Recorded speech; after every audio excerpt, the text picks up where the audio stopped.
So sa wakas mga sangkay, finally napag-uusapan na po ang climate change doon sa Senado. Ang tanong po dito mga sangkay, ano kaya ang kanilang magiging solusyon?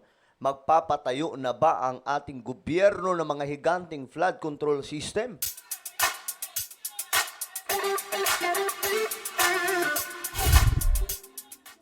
So hello, what's up mga sangkay? Muli tayo nagbabalik dito sa ating channel para na naman po sa panibago nating vlog today na kapupulutan po ng kaalaman.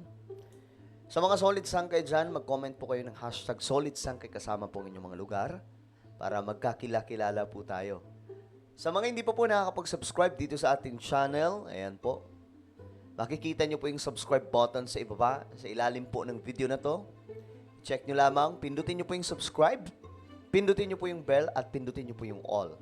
Sa mga nanonood po sa Facebook, i-follow nyo po yung ating Facebook page. Alright? Ngayon na ito mga sangkay.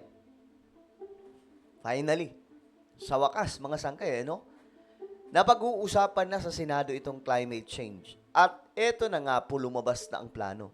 Alam nyo, matagal na po nating sinasabi ito mga sangkay. Itong talagang nangyayari sa ating mundo, dulot po ito ng climate change. Hindi pa ba nila nakikita yung nangyayari sa China, nangyayari sa Amerika, nangyayari sa Europe, and many parts, no, sa ating mundo, na halos lahat dumaranas mga sangkay ng epekto ng climate change, whether if it's heat waves or mga pagbaha, mga sangkay. So, parehas epekto ng climate change. Ngayon, na napag-uusapan na ano kaya ang plano ng ating mga senador, ano ang gagawin nilang batas, paano magkakaroon ng malalaking project para po labanan itong epekto ng climate change. Sinusulong ngayon sa Senado ang mga proyekto kabilang na ang flood control management para maging handa sa epekto ng mga darating pang bagyo at kalamidad sa Pilipinas. Si JB Santiago ng IBC13 sa Balitang Pambansa. Kasunod ng epekto na nagdaang bagyo at patuloy na banta ng iba't ibang kalamidad, isa raw ang flood control management sa mga inaasahang bibigyang atensyon ng Senado. Oras na sumalang na sa kanilang budget plenary debates ang Department of Public Works and Highways, pati na ang Department of Environment and Natural Resources. Pero alam nyo guys, masyado na nga po tayong nalilate ngayon eh.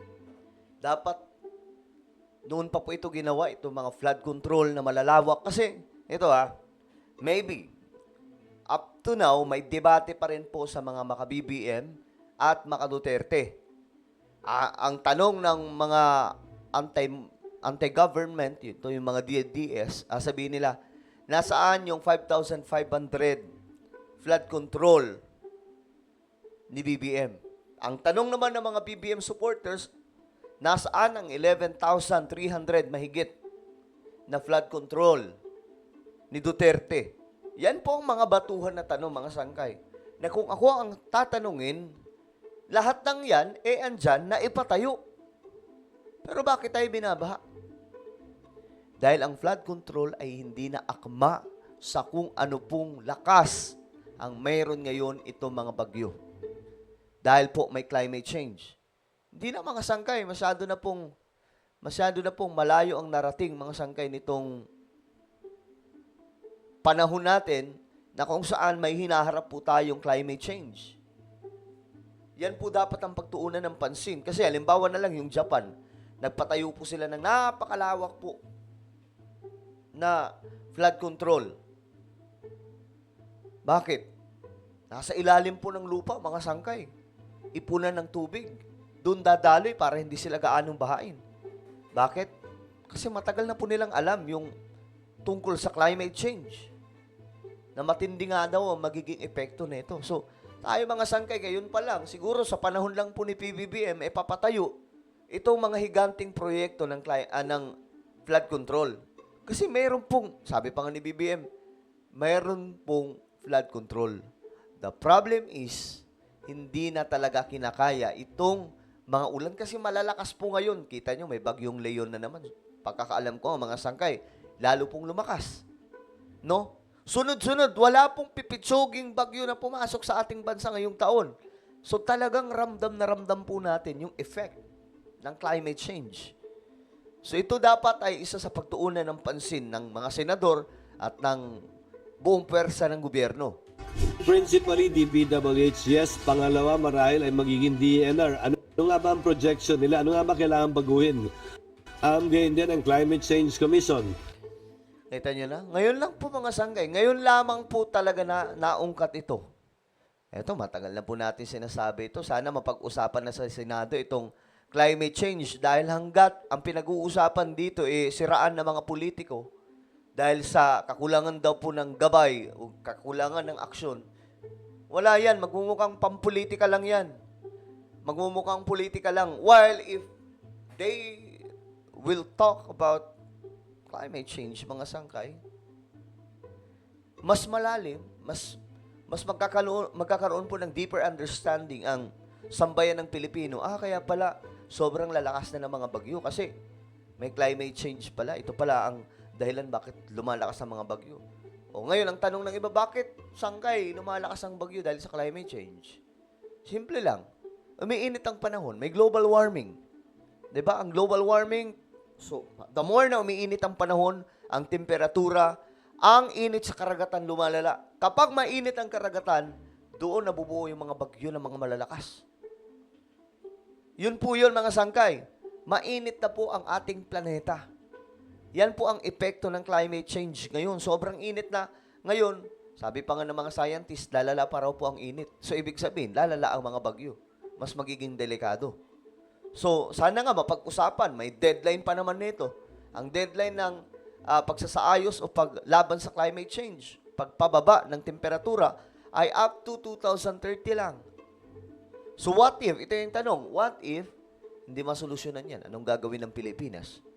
Kasi sabi ng mga scientists, pag hindi na abot yung deadline na 2030, wala na magiging solution. Irreversible na. Hindi na po pwedeng masolusyonan itong climate change. Yun na yung magiging normal, magiging devastating at catastrophic na po itong mga makikita po nating kalamidad in the near future. Ngayon, mga sangkay, ito, nagugulat na nga tayo, di ba? Ngayon pa lang. Pero ito po, mga sangkay, maliliit pa lang kumpara sa magiging damage sa mundo sa paparating na mga panahon dahil po sa effect ng climate change. Ano nga ba mga kailangan pagbabago at update na kailangan gawin kaugnay na infrastructure design natin Ayan na. sa ating bansa? Bukod pa riyan, ang naasahan ding pagharap ng DOTR at DILG sa Senate Committee on Public Works na pinamumunuan ni Senator Ramon Bong Revilla Jr. Kamakailan lang din kasi nang bisitahin mismo ni Revilla ang ilan sa mga nasalantang lugar sa Bicol. Kakaroon na rin tayo ng site is it's quite deceptive. As chairman ng Committee on Public Works, wala ka natin kung paano natin sila matulog. Hindi bababa sa 10 mga bagyo ang kadalasang nararanasan ng Pilipinas. Kaya isinusulong din ngayon ni Senate President Francis G. Escudero ang pagkakaroon ng Climate Change Adaptation Plan sa bansa. Finally, di ba? Ngayon lang. Matagal na po natin. Diyos mio Marimar, nauna pa dito sa Sangkay Janjan TV. Matagal na po natin sinasabi yan na kailangan na pong magkaroon ng adaptation plan para dito sa climate change. No? Kailangan na po ng plano dito. Kasi kung wala pong plano dyan, pag pinag-usapan pa rin natin yung mga, buti pa nung panahon ni Duterte, ang bibilis ng aksyon. Panahon ni BBM, ang pangit ng aksyon sa kalamidad. Pag yan ang pinag-uusapan, politika po yan. Pero pag pinag-usapan natin yung realidad, climate change, yun po, mas malalim po yun. Kasi sa ibang bansa, ito po ang kanilang pinag-uusapan. Walang pinag-uusapan doon politika pagdating po sa kalamidad. Ang mga ini-interview doon, maliban po sa mga politiko, yung mga scientist, yung mga expert. Sir, ano ba to? Effect ba to ng climate change? Ano ba? Yan po, mga sangkay. So sana dito sa ating bansa, lumalim na rin po tayo. Yung mga usaping ganito, hindi po ito usaping politika, usaping climate change po ito. Kailangan matugunan po ito, masolusyonan dahil delikadong-delikado po ang magiging future ng Pilipinas. Isipin po natin, nasa gitna po tayo ng karagatan. Well, palala ng palala dahil na rin sa climate change. Kaya Finally, palala ng palala dahil na rin sa climate change. Ito yun. Ito yung pinag-uusapan natin, guys. Eto yun. Alam nyo yung pakita ko sa inyo. Ito yung flood control ng Japan. Sobrang lalawak. Ito po yung pinagawa nilang mga flood control, mga sangkay, para sa paghahanda ng climate change. Ayan po. So, dapat nagawa na po ito, panahon pa siguro ni Gloria, Noynoy Aquino, or even PRRD. Pero hindi po nagawa mga sangkay. Mga pipitsuging, mga flood control ang nagawa. Up to now naman mga sangkay, kahit yung kay PBBM, di ba? Wala pang ganitong program, wala pang ganitong klaseng project. Up to now. Pero may mga flood control. Hindi po ibig sabihin na wala. Meron po kay PBBM. At sa totoo lang, si PBBM nga yung nag-ungkat na ito na kailangan na magpatayo ng mga higanting mga proyekto pagdating sa flood control. At good thing, mga sangkay, na napag-uusapan na po ngayon sa Senado. Isipin nyo. Buti pa tayo, nauna tayo dito mga sangkay magsiwala tungkol sa climate change. Matagal ko nang sinasabi to. Simula po nung naging vlogger ako, ito na, buwang bibig natin, may climate change. Kaya ang kailangan natin isang climate-adapted, climate-resilient na budget. Hindi pwedeng one size fits all na. Hindi po pwede na porkit ganyan ang ginagawa natin noon, ganyan pa rin ngayon. Correct. Ito na yon, guys. Buti naman, Senator Cheese. Dahil nga sa pagbabago ng panahon, Maratandaang sa susunod na taon, aabot sa 303 billion pesos ang proposed budget para sa flood control sa ilalim ng DPWH. O, ayan na. Bakit ganun kalaki? Actually, kulang pa po yan. Kulang pa po yan. Kung magpapatayo tayo ng ganitong klaseng kalalaking mga flood control, naani mo yung mga tunnel to na higante, oh. Tingnan nyo yung daluyan ng tubig. Tingnan nyo naman yung daluyan ng tubig. Ayan, oh. Diba? Kung ito po yung ipapatayo, kulang to mga sangkay. Kulang pa yun. Kailangan nito malaki-laking pera kasi mga underground flood control, ayan, oh. Pero at least, 'di ba? Mayroon na po ngayong plano mga sangkay tungkol po dito sa climate change. Bira kung hindi dumaan yung mga malalakas na bagyo ngayong taon, wala mga sangkay. O ngayon, eto na, umpisa na po.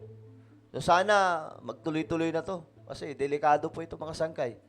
Halos 34% ito ng kabuuang pambansang pondo. Mula sa IBC 13, Okay, so ayan. Ano po ang inyong opinion mga sangkay? Ngayon na pag-uusapan na yung climate change. Tingin nyo ba magpapatayo na ng mga malalaking o mga higanting flood control system? I-comment nyo po sa iba. Ang inyong mga opinion, mayroon po tayong isang YouTube channel, Sangkay Revelation. Hanapin nyo po ito sa YouTube mga sangkay. Okay, magaganda po yung topic natin dito. Kapag nakita nyo na, i-click nyo po yung subscribe, i-click ang bell, at i-click nyo po yung all. Okay, ako na po yung magpapaalam. Mag-iingat po ang lahat. God bless everyone.